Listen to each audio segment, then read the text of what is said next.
Good morning, everybody. Welcome back to the homestead. Well, we have a few things planned for today that we thought you guys might want to come along to see. Let's start with chores this morning. All of the animals are excited to get out of their houses from being in overnight. It's a beautiful morning, nice and calm. Let's get started. Let's start with the bunnies. Now this is one of our females. We have silver fox rabbits, and this is our gray doe. I just bred her for the first time about 4 weeks ago, and I've been waiting for her to have babies. I haven't really known if she was pregnant or not, and I thought she would have already had her babies by now, but it looks like overnight that she had babies. You can see she has a bunch of fur pulled, and you can see in the nesting box there's a bunch of fur. Now later on I'll look inside there and see how many babies are in there, but the first time mom, a lot of times I really just give them at least a day or so to get comfortable with their babies before I reach in there and start messing too much with them. But I'm excited. She's a gorgeous rabbit. She's one of the gray silver foxes, and I'm excited to have her babies. They should be beautiful. But she is hungry and needs to eat.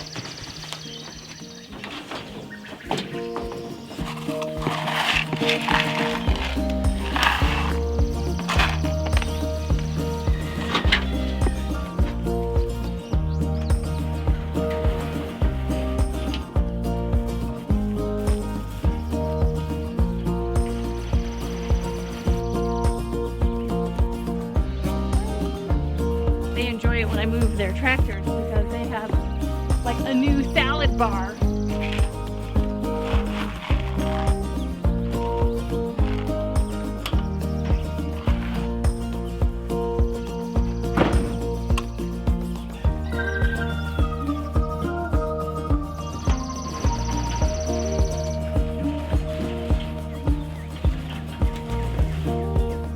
This mama has older babies, and they're just getting used to riding on the bottom of the cage when we move them.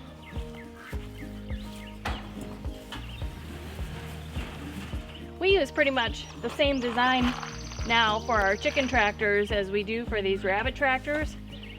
The chicken tractors are bigger, but these rabbit tractors have wire on the bottom of them so that they can't dig out and escape. The chicken tractors, you know, they're not going to dig out, and it's easier for them to be moved without wire. The chickens, it's easier for the chickens to move without wire. These rabbits learn to ride on top of the wire when you're moving their when you're moving their rabbit tractors.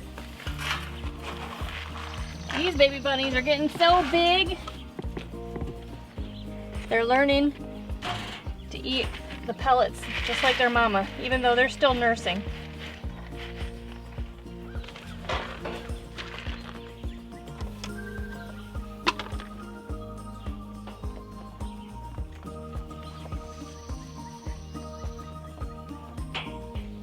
All right, let's move on to the bird. Now in this first room here, this is our brooder room. This is where we have our baby chicks, but they are actually old enough now that today we're gonna move them out into one of our chicken tractors. So we're not gonna go in and check on them right now. We're gonna do that after we're done with our normal chores.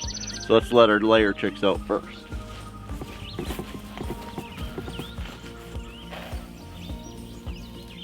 Part of this food is for the ducks.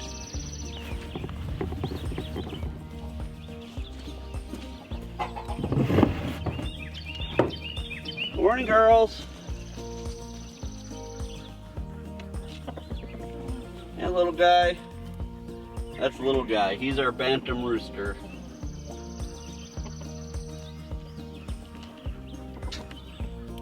This is the first time in the history of us homesteading that we've actually had friendly roosters. I hope they stay that way. Normally, by this age, if they were going to be mean, they'd pretty much be mean already, but both of these have stayed pretty darn friendly, so we're happy about that. Let's go get the turkeys.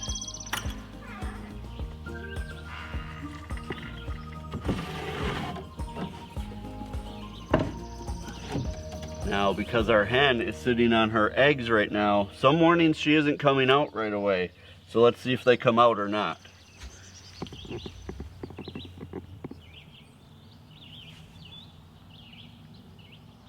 doesn't look like they're gonna come out right now. I've actually noticed a lot of mornings that the tom stays in with the hen until she's ready to come out for the first time. So let's go take a peek from inside and see if she's on her nest. Yep, it looks like she's still sitting on her nest, so that's good. You can see she's got a nice nest built down there. And he's protecting her.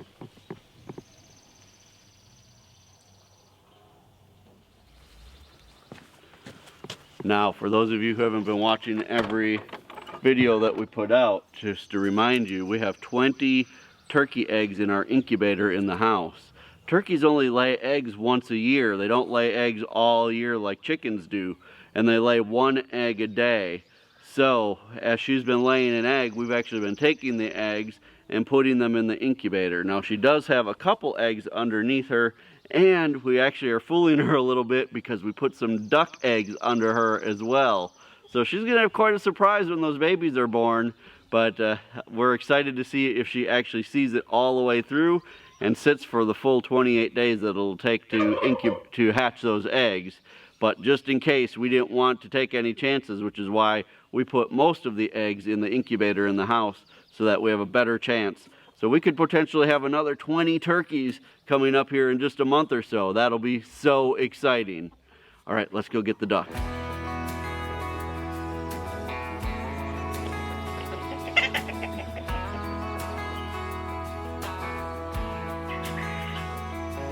You can see that we have a fence around their area.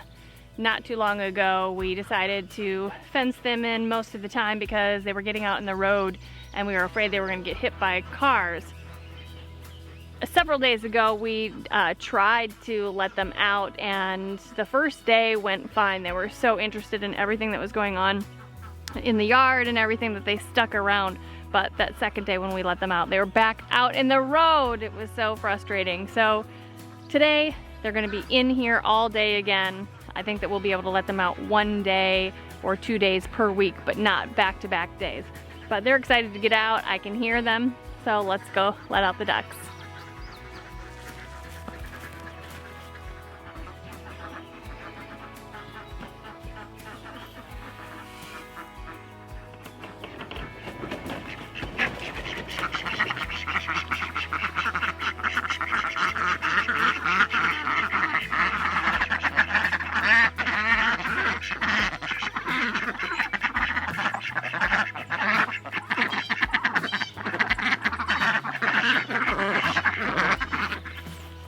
Let's go feed the baby pigs.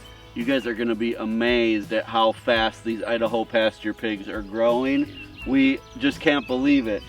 We actually have something planned for them coming up very soon, an expansion to their pen. So you guys will have to be watching for that. But for today, let's go give them their feed.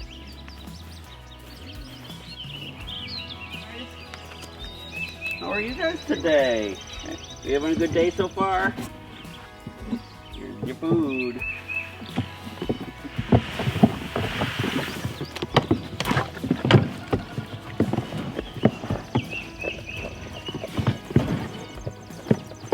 Now we feed these guys twice a day, about 6 pounds of food each per day. So they're definitely getting well fed. They're getting more tame. Let me pet them now. They have this trick that they try to pull on each other. This right here.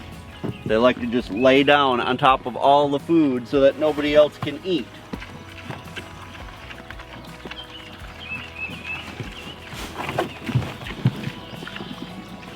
The funny part is they all do it. So one will lay down for a while and eat, then another one will kick them out, and then that one will lay down and eat, and then another one will kick them out, and then that one will lay down and eat. So they all get plenty of food, but they all think they're really pulling something over on the other ones. And I don't know if you guys can hear the girls behind me. They see me over here with the bucket and they know I've got their food. Let's go feed the girls and Charlie.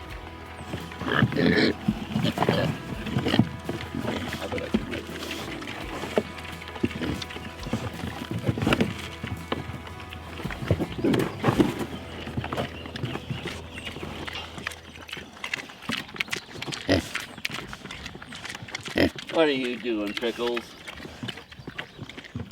And Sarah finally decided a name for her pig, this one right here. She named it Hank. So we've got Pickles, Herbert, and Hank. Let's go take care of Mildred and Myrtle, and then we'll feed Charlie.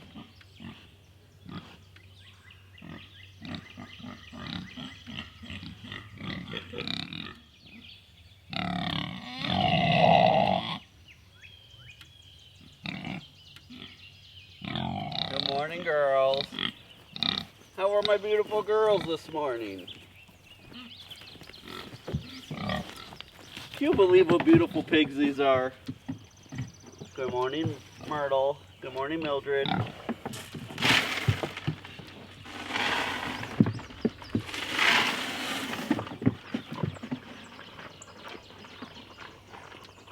They are such good-looking pigs. Especially Myrtle. She's got a great smile.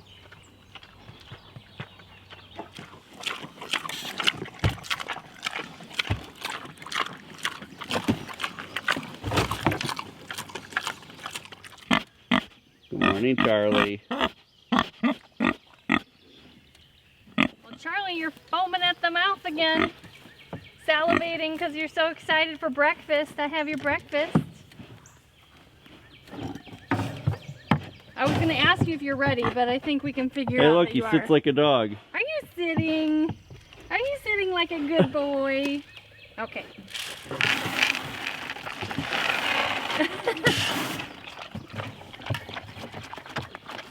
He's massive. What a good boy. What a good boy. Yeah, we're loving these pigs. He's such a friendly and talkative guy. Yeah.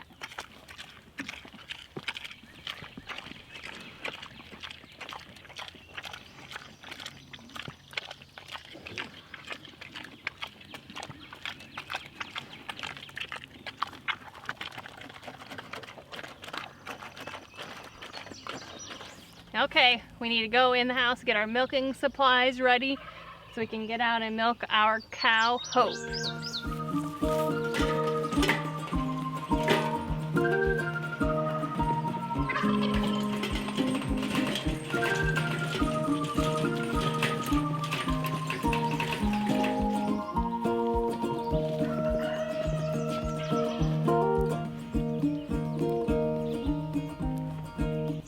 Hope is doing so well. She is pregnant and she will be calving in September. One thing that we're doing right now, we just started drying her up so that her body can use all of the nutrients that she gets to grow her baby in these last few months. So over the next couple of weeks, we'll decrease the amount of feed that we give her while milking, so decrease grain, and then we'll decrease how often we milk her. Right now we're milking her once a day, and in a couple days we'll switch to every day and a half and let that go for a while, and then every other day for a little while, then every 3 days, and then we'll probably stop. You can just stop milking a cow cold turkey. It does cause a lot of discomfort for the cow, and your risk of mastitis can increase. So we want to make sure that it's a little bit gradual for her, not such a shock. So that's what we've been starting. This is day number 4 with half the amount of grain feed during milking time. All right, you ready, Hope? Okay, Slow not down. too fast.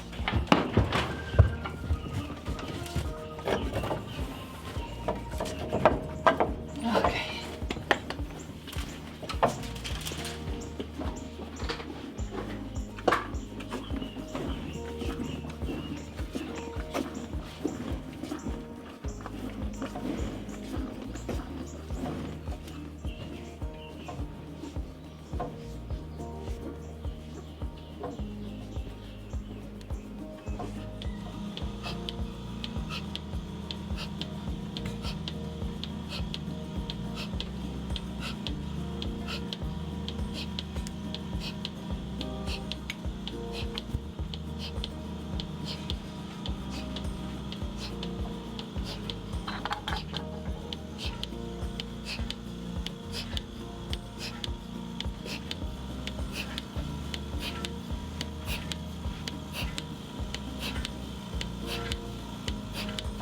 Well, we're all done with our morning chores. We ended up getting 1.5 gallons of milk from Hope today, so she is starting to decrease a little bit.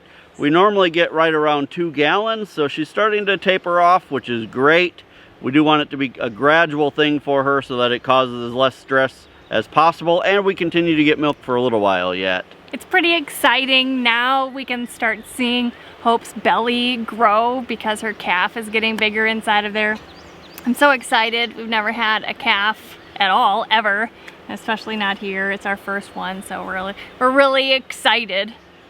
So before we get started moving the chicks out of their brooder, we wanted to give you guys an update on a few of the experiments that we're doing this year with our plants, specifically our potatoes and our onions. We're trying both of those in new ways this year, and we wanted to give you an update on how those are working. So let's start. Sarah's going to give you an update on the potatoes. This year we decided to grow potatoes in raised beds. We've tried potatoes in the past in the ground here, and it hasn't really worked out very well for us. Our soil is very hard. It's a clay type soil, plus we've had so many problems with weeds that when we planted potatoes, we just have not been able to keep up with the weeds, and the weeds end up being 6 foot high and just crowding out the potato plants. So this year we decided to try in raised beds. This is the first raised bed that we planted this year. It's 4 feet wide by 24 feet long. We planted the potatoes 1 foot, 12 inches apart using the square foot gardening method. So there are 4 rows here and all the plants are about 12 inches apart. Now these guys started coming up a lot earlier than this, but we had a frost, so then they died back and they kind of had to start over again. So a lot of these are just starting to come back out of the ground right now, and they're doing really well. Not only are we experimenting by planting them in raised beds, we're also doing another experiment. We did half of this raised bed garden by planting whole potatoes, and the other half by planting just pieces of potatoes that we knew had an eye that would grow up. This front half here has all whole potatoes. You can see that they're doing well, but then this other half back here has all just potato pieces. So the main difference that we're seeing in planting the small pieces versus the whole potatoes is the number of small plants and the size of the plants that are coming up. For instance, in the pieces of potatoes, we're really only finding that they're producing 1 plant or maybe 2 small plants close together. But when we planted the whole potatoes, we're seeing many plants being produced in a larger space. You can see here, so far there are 4 plants in here, 2 plants over here, a big spot of them over here. And normally that wouldn't be a big deal, but it might become an issue in our second and third raised bed garden where we're planting with the woven weed fabric that we've burned holes in. So let's move over to those raised beds so we can show you how that's working. Well, here is the second raised bed garden that we planted potatoes in, and these plants are actually up and bigger than our first raised bed garden, and these are at least a week, if not 2 weeks behind the first raised bed garden. But there's a difference because of the frost. These guys never got hit with frost, so they've just been able to concentrate on growing. In this raised bed garden, we planted all whole potatoes. So it's creating several plants in a bigger space than we had anticipated. You can see over here that the plants are starting to push the fabric up and try to move over to the light. So in some cases, we are going to have to go back and just make the holes bigger. I think that this method is going to turn out really nicely. It's going to work really well for suppressing the weeds. We had all but given up on these raised bed gardens. We have 4 here and then 3 behind us actually, because there were just so many weeds that were coming up from the bottom all the way through the top and really had just taken over. It wasn't just from seeds flying in the top and germinating and coming up. We really had some invasive weeds coming up from the bottom.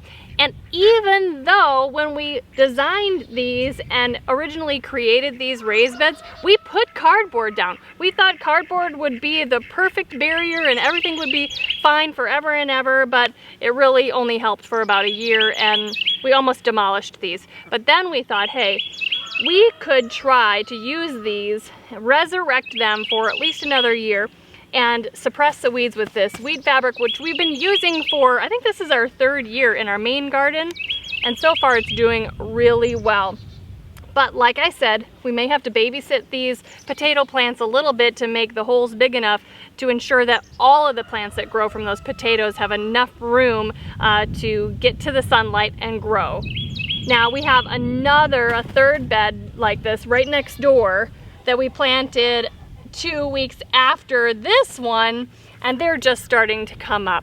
So even though we know that 3 raised beds of potatoes isn't going to be enough for our family for a year, we are giving it our best shot so that we don't have to rely on the grocery store, that we can just rely on the food that we have grown.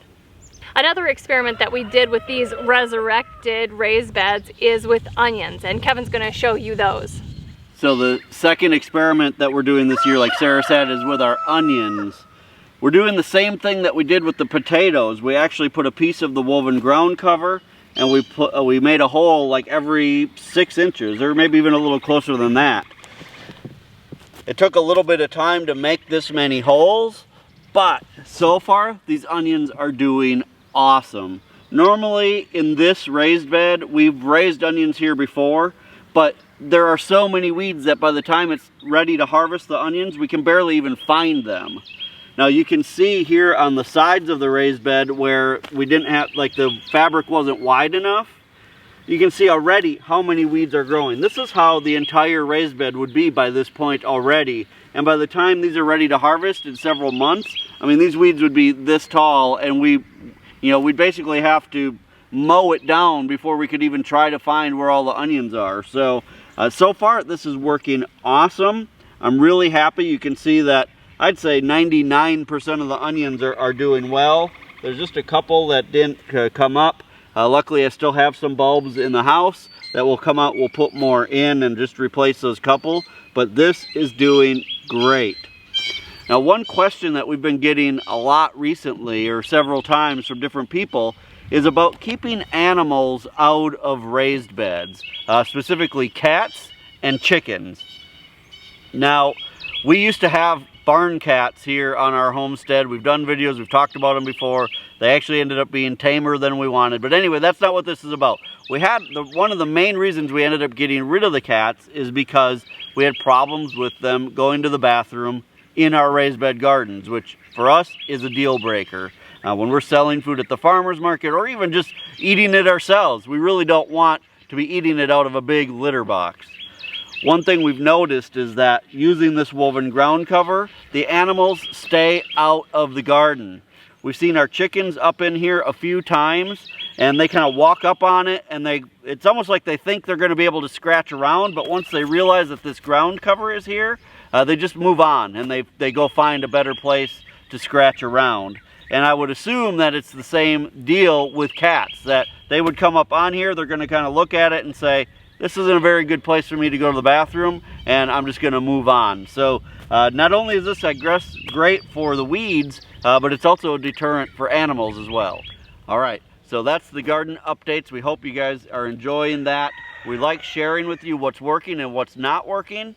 Next thing we're going to do is we're going to head over to the chicks. If you remember, we did another experiment, I guess. I guess the spring has a lot of experiments, because we did an experiment where we went to our friend Delyn's house and we got a bunch of eggs. We got, I think, 20 eggs or 18 eggs. And there's this old wives' tale that says, pointy eggs produce roosters and rounded eggs produce hens. So we took the eggs that we got from Delyn, we added a few of our own from our chickens. We ended up putting 21 eggs in the incubator. We had 19 of them hatch. And we're going to see if that wives' tale is true or not. Now, they're still pretty young, so it's kind of hard to tell just yet. If I had to guess, I would say that thing is not true. That I think there's a lot of roosters in here, but we'll have to see how it plays out in the end. But they're old enough now that we're going to move them out into one of our chicken tractors. Now that the broiler chickens are gone, we're going to move the new flock of layer chickens out there until we can build something new for them, which we're hoping to do soon, but we could potentially get 6 days of rain again next week. So you never know in the Ozarks, things can change quickly. Let's go get the chicken tractor set up and get those guys moved out.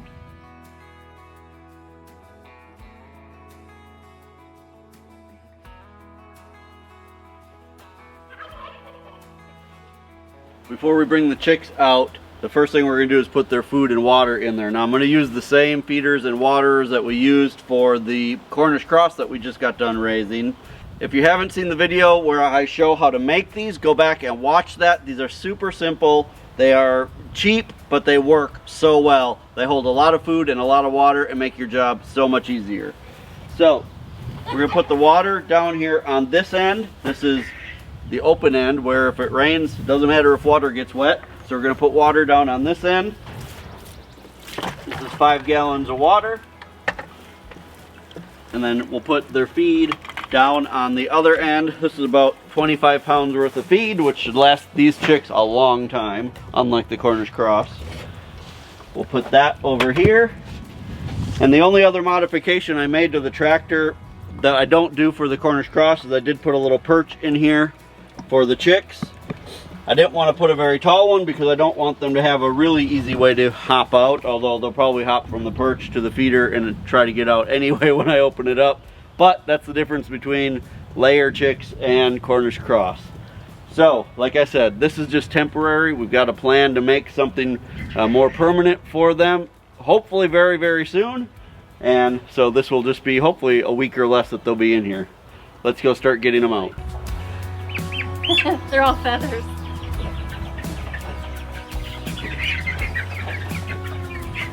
I told you it wouldn't be as easy as you thought. It might take us all day. I told you. Get out.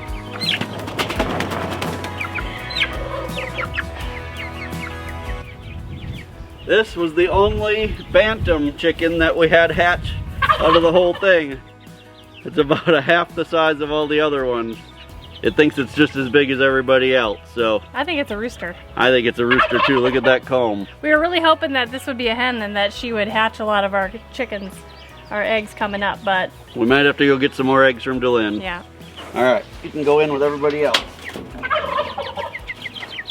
And we actually called for some reinforcement. We had Samantha come out. She's gonna open and close the lid while we catch the chicks.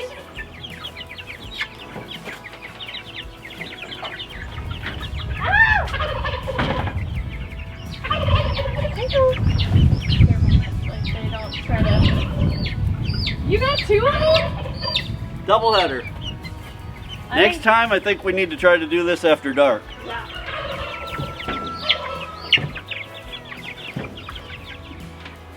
Well, now you can see them a little bit better. They're actually doing really well. They're really getting big fast. I don't know, guys. What do you think? Taking a look at them. You guys who are experts on hens versus roosters. You think we have more roosters than hens?